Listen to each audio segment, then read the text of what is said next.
ओम सच्चिदानंद रूपाय विश्वोत्पत्त्यादि Hathaway तापत्रय विनाशाय श्री कृष्णाय वयं नमः। गुरुर्ब्रह्मा गुरुर्विष्णु गुरुर्देव महेश्वर गुरुर् साक्षात् परब्रह्म तस्मै श्री गुरवे नमः। जेहि पर कृपा करै जन जानी कवियो रज नर चावै भानी मोरी सुधारी सुशववाती जासु कृपा नै कृपा गति। ओम नमः। ओम परमात्मने नमः। कृष्णचंद्र भगवान की जय हो, भागवत भगवान की जय हो, राधा रमण भगवान की जय हो। हामी श्रीमद् भागवतको चर्चा परिचर्चा गर्दै सत्संग गर्दै भागवतका गुणानुवादहरू भगवानका लीला अमृतमय कथाहरू श्रवण गर्दै आज तृतीय स्कन्धको द्वितीय अध्यायमा प्रवेश गर्दैछौँ।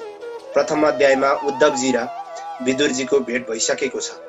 अब उद्धवजीसँग विदुरजीले विभिन्न प्रश्नहरू राखिसक्दा त्यसको उत्तर के आउँछ, ती प्रश्नहरूका उत्तर के आउँछन् भन्ने कुरा द्वितीय अध्यायमा वर्णन छ। आउँ द्वितीय अध्याय प्रवेश गरौँ लीला नगरिकन।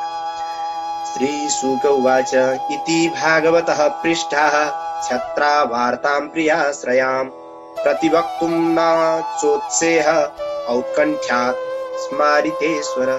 जब विदुरजीले भगवानका परम भक्त उद्धवजीसँग यस्ता प्रकारका पुराना प्रश्नहरू कस्ता भन्दा पहिलो अध्याय सुन्नुपर्छ। भनौँ हामीले पहिलो अध्यायमा सुनिसकेका छौँ, भगवानका कुशल प्रश्नहरू गर्नुभएको छ। प्रश्न सोधिसकेपछि त्यो प्रश्न सुन्ने बित्तिकै उद्धवजीमा यस्तो भाव चढ्यो, यस्तो प्रेम चढ्यो, उहाँको कण्ठ अवरुद्ध भयो। उहाँ बोल्न सक्नु भएन, भावमा डुब्नु भयो। उनी कृष्णलाई सम्झिन थाल्नुभयो। उहाँले बोल्नु भएन, बोल्नै सक्नु भएन। उत्कण्ठाका कारण उत्तर दिन सक्नु भएन उद्धवजी। किनभने 5 वर्षको उमेरदेखि बाल्यवस्था हुँदाखेरि नै खेल्ने, बस्ने, खाने, हिँड्ने सबै कृष्णमय थियो। उद्धवजीको सबै कृष्णमय थियो। अहिले बोल्न सक्नु भएन, उद्धवजी बोल्नु भएन। त्यो बाल्यकालदेखि नै कृष्णमय हुनुभएका उद्धवजी आज बोल्न सक्नु भएको छैन। भगवानको सेवा गर्दा गर्दै समय बितेर बुढा भएका उद्धवजीसँग आज विदुरजीले कृष्णसँग प्रश्न सम्बन्धित गर्नु भएको छ। त्यो प्रश्नमा उत्तर कसरी दिन सक्नुहुन्थ्यो र उहाँले प्रश्नको उत्तर दिन सक्नु भएन। उहाँलाई भक्ति चढ्यो, त्यही भाव चढ्यो। अनि उहाँ 2 घडीसम्म एकदमै चुर्लुम्म कृष्णमय भएर डुब्नुभयो। 2 घडीसम्म। अनि के यसो विचार गरेर अब त भएन भनेर उद्धवजीले एकदम आफूलाई सम्हालेर चाहिँ बल्ल बल्ल शरीरलाई चाहिँ आफूलाई चाहिँ सम्हाल्दै, आफूलाई सम्हाल्दै अनि भगवानको भक्ति जगाउने प्रश्नमा विदुरजीलाई चाहिँ एकदमै कृतकृत्य गर्नुभयो। कृतकृत्य भनेको उहाँलाई सम्मान गर्नुभयो। किनभने जसको प्रश्नका कारण, जसले गरेका ती कुराहरूका कारण आज मलाई यो भक्ति, यो भगवानको प्रेम आज पुनः प्राप्त भयो भनेर सम्झिनुभयो। अनि उहाँले त्यो प्रश्नलाई सम्बोधन गर्दै अहो भन्नुहुन्छ उहाँ उद्धवजी, विदुरजी आज हजुरलाई एउटा कुरा के बताउँ भने कृष्ण रूपी सूर्य अस्ताइसकेको छ यो धरतीबाट। कृष्ण रूपी सूर्य अस्ताएपछि काल रूपी, शोक रूपी, अन्धकार रूपी, अब जे भनौं, सर्पले गृहस्थी सारा प्राणीहरूलाई डसिसकेको छ। मानिसहरू श्रीहीन भएका छन्। अब कुशलताको के विचार गरौं? अब कुशलताको बारेमा के बताउँ? हैन, लोक भोग्यहीन भएको छ। यदुकुलहरू भाग्यहीन भएका छन्। हैन, चन्द्रमालाई देख्दा पनि एकदम मलिन भएको जस्तो अनुभूति मलाई हुन्छ। चन्द्रमाले अमृतै पो फाल्दिनन् कि त्यस्तो अवस्था मैले भोगेको छु। चन्द्रमालाई माछाहरूले पानीमा यो चन्द्रमा चाहिँ यहीँको पानीको हो भनेर छचल्के जस्तो, छचल्केर चन्द्रमालाई पानीमा उनीहरूले सामान्य माने जस्तो कृष्ण भगवान स्वयं यादवहरूका बीचमा आउँदा उनीहरूले भगवानलाई चिन्न सकेनन्। उनीहरूले त्यो चन्द्रमालाई माछाले सामान्य माने जस्तो सामान्य जन सोचे, उनीहरू चिन्नै सकेनन् उनीहरू। अब अहिले भगवान गइसक्नु भएको छ, अब पछुताएर के छ? उनीहरूले कृष्णलाई त आफ्नो बन्धु, कसैले आफ्नो छोरा सम्झे, कसैले काका, कसैले बाउ, कसैले ठुलो बाउ आदि इत्यादि, नाता गोता इष्ट मित्र आदि सम्झे। कसले के सम्झे भन्ने कुरामा पछि पनि आउँछ। हो भनेको नाता गोताको रूपमा हेरे उनीहरूले कहिल्यै भगवानलाई चाहिँ परमात्मा प्रभु जगतका मालिक हो यो भावले सोच्दै सोचे। उनीहरूले त त्यो माथि आकाशको चन्द्रमालाई छाया पर्दा पानीमा यही नै चन्द्रमा हो भनेर उफ्रिएका माछाको जस्तो हालतमा कृष्णलाई सम्झे। हेर्नुहोस् विदुरजी, आज यो संसार कृष्णको त्यो स्वरूपबाट चाहिँ यो संसार चाहिँ के भएको छ, विहीन भएको छ। भगवान यादव वंशीहरूमा मात्रै नभएर कृष्ण चाहिँ यो संसारकै एउटा अत्यन्तै परम भगवान हुनुहुन्थ्यो। तर उहाँको मायाले, उहाँको मोहले ती यादव वंशीहरूले भगवानलाई चाहिँ कुनै पनि रूपमा भगवान स्वीकारेनन्। उनीहरूले चाहिँ आफ्ना नातेदार स्वीकारे, अथवा कसैले के सोचे कसैले के सोचे, पूर्ण ब्रह्म कसैले सोचेनन्, कसैले बुझेनन्। तर आज उनी भगवान चाहिँ आफ्नो धराधाम गइसक्नु भएको छ। अब बाँकी रहेका मानिसहरू स्त्रीहीन भएका छन्, अब पछुताइरहेका छन्, हामीलाई के भयो भन्ने सोचिरहेका छन्। अब कुशलता के भनौँ, अब कुशलताको बारेमा के भनौँ? मेरै आँखा अगाडि हेर्दा हेर्दै भगवान चाहिँ के हुनुभयो, अन्तर्ध्यान हुनुभयो, जानुभयो सशरीर। भगवानले आफ्नो शरीरलाई योग मायाको शक्ति देखाउँदै प्रकट गर्नु भएको थियो। मनुष्यका लागि लीला गर्नुभयो। लीला गरिसकेपछि उहाँ आफू सशरीर चाहिँ फर्केर जानुभयो। युधिष्ठिरको राजसूय यज्ञमा आएका सारा प्राणीको रक्षा पनि भगवानले गर्नुभयो। शिशुपालको वध पनि भगवानले गर्नुभयो। मनुष्य आदिको धर्मको रक्षाको लागि महाभारत युद्ध पनि भगवानले गर्नुभयो। सारा कुरा भगवानको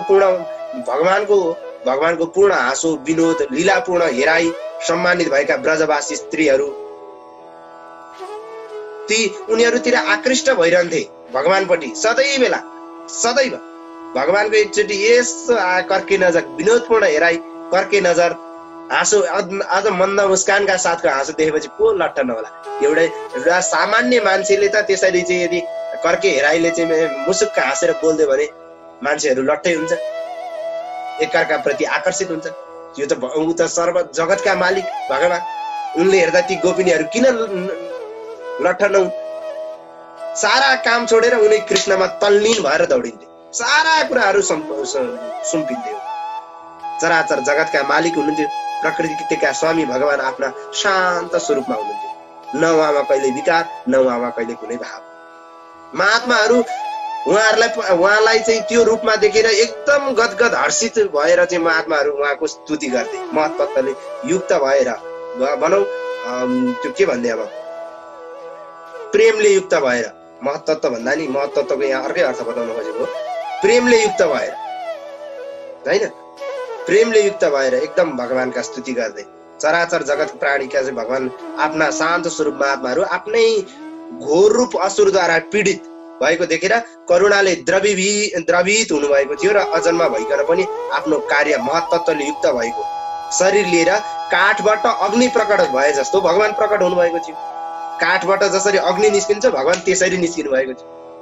अजन्मा भएर पनि जन्मको आभास हामीलाई दिलाउनु भएको थियो। जन्मिएको जस्तो वसुदेव देवकीलाई पनि जन्मेकै पो हो कि जस्तो भएको थियो। अजन्मा हुनुहुन्छ तर भगवान बुझेनन्, कसै यो कुरा बुझ्दैन। मूर्खहरू ए भगवान जन्मिए भन्दै दौडधुप लाएर हिँडे, बुझेन। स्वयं यादव वंशीहरूले बुझेनन्, अरूले कसले बुझ्यो? आफ्नै नातेदार सम्झेर बसे उनीहरू। तसर्थ उनी भगवान हरिका कथा चिन्तनले, उनी भगवानको स्मरणले मलाई बारम्बार झकझक्याइरहन्छ। उहाँको लीलाहरूको सम्झनाले मलाई बारम्बार व्यथित बनाउँछ, बारम्बार स्मरण गराउँछ, बारम्बार भगवानसँग मिलाउँछ। उहाँले आफ्ना पिता वासुदेव देवकी दुवैका चरणमा वन्दन गरेर भन्नुभयो, हे पिताजी, हे माताजी, कंसको डरले गर्दा मबाट हजुरहरूको कुनै सेवा हुन सकेन। म जस्तो अपराधीलाई क्षमा गर्नुहोस्। हेर्नु, आज भगवान तिनै माता पिताको चरणमा दण्डवत गर्दै भन्नुहुन्छ, मलाई क्षमा गर्नुहोला, मदै खुसी हुनुहोला। यो कुरा सम्झे भने म झन् अत्यन्तै व्यथित हुन्छु, म झन् अत्यन्तै चिन्तित हुन्छु, म झन् अत्यन्तै भावविह्वल हुन्छु। आज भगवान संसारको मालिक भएर, संसारका माता पिता आफै भएर पनि आज आफूलाई जन्म दिने माता पिता स्वयं भनेर वसुदेव देवकीलाई, स्वयं वासुदेव के गर्दै हुनुहुन्छ, वसुदेव देवकीलाई चाहिँ चरणमा वन्दन गर्दै क्षमा प्रभु माता पिता मलाई क्षमा दिनुहोस् यस्तो भन्नुहुन्छ। मान्छेहरू के नगरेको जस्तो ठाडो शिर लाएर दौडिन्छ। यहाँ हामीलाई यो शिक्षा दिइरहनु भएको छ, भगवानले त माता पिताको सेवा गर्नु हुँदो रहेछ, भगवानले त माता पिताको चरण वन्दन गर्नु हुँदो रहेछ, ए मनुष्य हो तिमीहरू पनि गर भनेर शिक्षा दिनुभएको। ती मान्छेहरू बुझेकै छैनन्, मूर्ख प्रवृत्ति भएर चाहिँ ए मै हो ठुलो, बाबुआमा भन्दा पनि ठुलो भएर हिँडेका छन्। स्वयं कंसले पनि उग्रसेन आफ्नै बाउलाई पनि थुनेर राख्यो। सिक्नु पर्यो कुरा, यी कुराहरू सिकाउनु भयो। भगवानले चाहिँ कालद्वारा पृथ्वीको सम्पूर्ण भय जुन भार जुन थियो त्यो नाश गरिदिनु भएको थियो। उहाँको यसो कर्के हिँडाइबाट मात्रै चल्ने कालद्वारा उहाँले यसो भन्दैपछि कालले कुरो बुझिसक्थ्यो, पहिले कार्य गरिसक्यो, त्यस्तो थियो। त्यसरी पृथ्वीको भार हरण गर्नुभएको थियो। कृष्णको चरणको धुलो ग्रहण गरेपछि पृथ्वी पनि धन्य धन्य धन्य भएकी थिइन्, आफूलाई बिर्सिएकी थिइन्। युधिष्ठिरको राजसूय भगवान कृष्णसँग द्वेष गर्ने शिशुपाललाई त्यो सिद्धि कसरी प्राप्त भएको थियो, भगवानले दिनुभएको थियो। ठुला ठुला योगी साधकहरू भगवानलाई प्राप्त गर्न, त्यो सिद्धि प्राप्त गर्न अनि भगवानलाई देख्न लालायित हुन्छन्, तर शिशुपालले सजिलै प्राप्त गरेको चाहिँ त्यो सिद्धि हैन। विभिन्न योद्धाहरूको चाहिँ हेर्दैमा योद्धाहरूको शक्ति हरण गरिदिनुहुन्थ्यो भगवान। अर्जुनको बाण समान हुनुहुन्थ्यो, अर्जुनको त्यो तीर समान हुनुहुन्थ्यो। अर्जुनको तीरमा स्वयं आफै बसेर चाहिँ साराको प्राणमा आफू छिर्नु भएको थियो। सारा संसारमा आफूमय सारा संसार थियो, सारा संसार आफूमय थियो। तिनै लोकका मालिक हुनुहुन्छ भगवान। तीनवटै लोकका क्या, तिनै लोक भनेको 3 लोकका मालिक हुनुहुन्छ।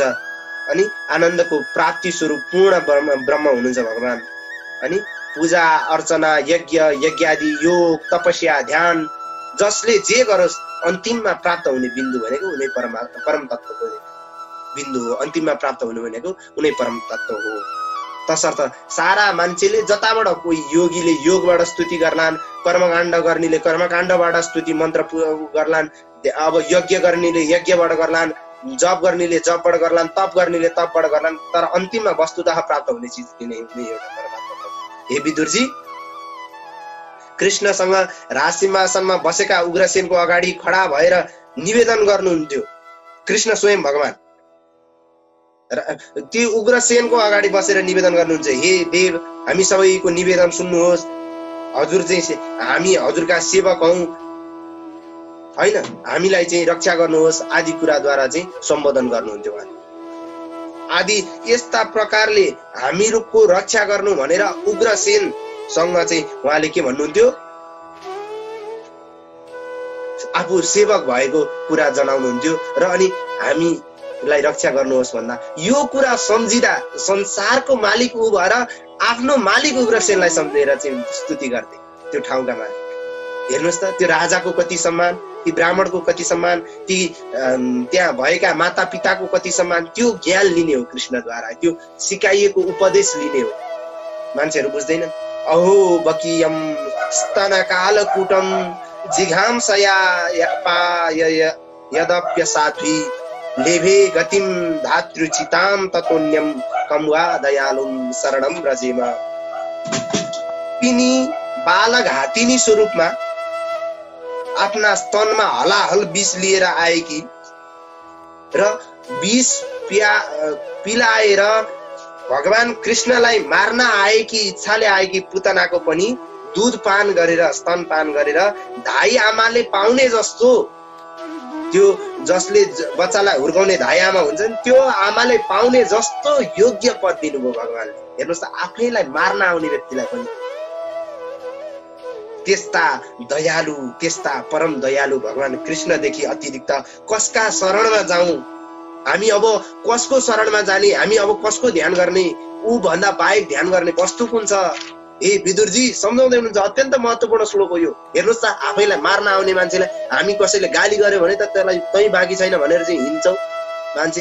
यो कुरा यहाँबाट सिक्नुपर्ने होइन हामीले। कृष्णको जन्म कण्ठ गरेर मात्रै हुन्छ? हुँदैन, पक्कै पनि हुँदैन। यो कुरा यहाँबाट सिक्नुपर्ने हो। आफूलाई मार्न आउने पुतनालाई पनि आमाको गति प्रदान गर्नुभयो। हेर्नुहोस्, त्यस्ता दयालु भगवानलाई छोडेर अन्त कता जाउँ? हे विदुरजी, वैरभाव जनित क्रोधको कारणले चित्त सधैँ कृष्णमा लागिरहने असुरहरूलाई पनि भगवानले आफ्नै भक्तहरू सम्झेर आफ्नै लोकमा चाहिँ उनीहरूलाई स्थान दिनुभयो, आफ्नो भक्तहरू बस्ने स्थान दिनुभयो, आफूमा असुर भाव राखेर आफूमा वैरभाव गर्नेलाई पनि दिनुभयो। त्यस्ता भगवानलाई छोडेर हामी कहाँ जाउँ? म कसको ध्यान गरौँ? अब कहाँ जाने? अब कृष्णले त धराधामलाई त छोडेर गइसक्नु भएको छ। ब्रह्माजीको प्रार्थनाले पृथ्वीको भार हटाई उनलाई सुखी गराउन चाहने भगवान कृष्ण कंसको कारागारमा वसुदेव देवकीको पुत्र बनेर जन्मिनु भएको थियो। जन्म भएको जस्तो हामीलाई अनुभूति भएको थियो। उहाँ त अजन्मा हुनुहुन्छ, न जन्मने न मर्ने, कुनै उहाँको ऊ छैन। तर हाम्रो लीलाको लागि उहाँ त्यस्तो देखाइदिनुहुन्छ। कंसबाट डराएका पिता वासुदेवले भगवान कृष्णलाई नन्द बाबाको घरमा पुर्याउनु भयो। संसार चाहिँ ऊदेखि डराउनु पर्ने ठाउँमा ऊदेखि आज वसुदेव डराइरहनु भएको छ कंसले, र नन्द बाबाको घरमा पुर्याउनु भयो। बाल्यकालको लीला सम्झाउँदै हुनुहुन्छ नि। कसलाई? विदुरजीलाई। बलरामजीका साथमा 11 वर्षसम्म त्यहाँ बस्नुभयो।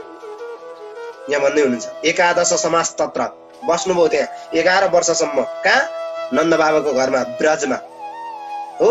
त्यसपछि बादशाहका रक्षक भगवान कृष्ण, गाई बादशाहका रक्षक भगवान श्री कृष्ण ग्वालाहरूका साथ घेजिएर ब्रजवासीका साथलाई दर्शन दिन योग्य बाल लीलाहरू देखाउनु भयो। त्यहाँ अनेक बाल लीलाहरू गर्नुभयो। आफूले खोजेको वस्तु नपाउँदा रोए झैँ गर्ने, कहिले हाँसे झैँ गर्ने, कहिले खाए झैँ गर्ने, कहिले खेले झैँ गर्ने, कहिले दुष्टहरूलाई मार्ने, कहिले जुठो खाइदिने, अनेक लीलाहरू त्यहाँ होइन। लीलामा पनि कति असुरहरूको उद्धार गर्नुभयो भगवानले। कुमार अवस्थापछि ब्रजभूमिमा साक्षात लक्ष्मीको साथमा होइन, गोपालका साथमा, गाई बाछाका साथमा चाहिँ लीला गर्नुभयो। अनि पछि कंसद्वारा पठाइएका इच्छा अनुरूप रूप धारण गर्न सक्ने अनेक राक्षसहरूलाई आफ्नै मामा भनेर सम्बोधन गर्दै, कतिलाई आफैलाई मिल्न आएका सम्झिँदै साराको उद्धार गरिदिनु भयो। अनि विषले युक्त भएको यमुनालाई चाहिँ विषबाट हटाउनु भयो। विष पिएर मरे तुल्य भएका ती मरेका नै भनौँ, मरेका ती ग्वाल बालहरूलाई, गाई बाच्छाहरूलाई जीवित बनाउनु भयो। कालिया नागको दमन गर्नुभयो। कालिया नागको चाहिँ उद्धार गर्नुभयो, त्यस ठाउँबाट धपाउनु भयो। अनि केही पनि नभएका ब्राह्मणदेखि लिएर केही पनि कार्यहीन भएका मान्छेको पनि उद्धार गर्नुभयो नन्द बाबाले। नन्द बाबाको अनुग्रहमा नन्द बाबालाई आग्रह गर्दै इन्द्रको पूजा रोगेर गोवर्धनको पूजा गर्नुभयो। बाल लीला सम्झाउँदै हुनुहुन्छ। अनि गोवर्धन पूजाबाट आफ्नो मान हानि भएको सम्झेर इन्द्रले रिसाएर ब्रजमा विनाश गर्नका लागि पानी वर्षाए, तर भगवानले चाहिँ गोवर्धन पहाडलाई नै छाता जस्तो उचालेर साराको रक्षा गर्नुभयो। शरद ऋतुको चन्द्रमाको किरणद्वारा उज्जवल भएको सन्ध्याकालमा शरदको पूर्णिमामा सारा गोपीहरूका साथमा भगवानले चाहिँ रासलीला पनि रचाउनु भयो भन्दै यो श्रीमद् भागवती महापुराणे पारमहंस्यां संहितायां तृतीय स्कन्धे विदुरोद्धव संवादे द्वितीय अध्याय, यो द्वितीय अध्याय तृतीय स्कन्धको द्वितीय अध्यायमा गरिएका यो भगवत परिपूर्ण चर्चाहरू, भगवानका बाल लीलाहरू भगवानकै चरण कमलमा, गुरुजीका चरण कमलमा नम्र निवेदन गर्दै यो भगवत परिपूर्ण यही गरौँ। ओम अस्तु परिपूर्ण। श्री कृष्णार्पणमस्तु।